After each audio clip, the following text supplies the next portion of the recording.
എന്റെ സമ്പാദ്യമെന്ന് പറയുന്നതിൽ ഒന്നാമത്തെ സമ്പാദ്യം എന്തെന്നറിയുമോ? അല്ലാഹുവിന്റെ റസൂൽ അവിടെന്ന് പറഞ്ഞു തരികയാ, എന്റെ പ്രിയമുള്ളവരെ, ഞാൻ പണം കൊടുത്തു വാങ്ങിച്ച് കഴിച്ചതുണ്ടല്ലോ, ഞാൻ കഴിച്ച ഭക്ഷണമുണ്ടല്ലോ, എന്റെ പ്രിയമുള്ളവരെ, അതാണ് എന്റെ സമ്പാദ്യം. ഞാൻ കഴിച്ച ഭക്ഷണമുണ്ടല്ലോ, അതെല്ലാം ദഹിച്ചുപോയി, അതെല്ലാം നശിച്ചുപോയി. എന്റെ സമ്പാദ്യം എന്ന് പറയുന്നത് മൂന്ന് കാര്യമാണ്. ഒന്നാമത്തത് ഞാൻ കഴിച്ച ഭക്ഷണമാണ്, അതെല്ലാം ദഹിച്ചുപോയി. എന്നിട്ട് അല്ലാഹുവിന്റെ റസൂൽ പറയുകയാ, ഔ ലബിസാ ഫാബിലാ,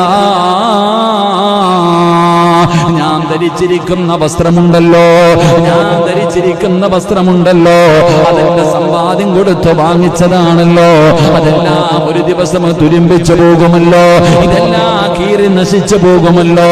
എന്നിട്ട് പ്രവാചകൻ അവിടെ നിന്ന് പറയുകയാ, എന്റെ സമ്പാദ്യമെന്ന് പറയുന്ന മൂന്നാമത്തെ കാര്യം എന്തെന്നറിയുമോ?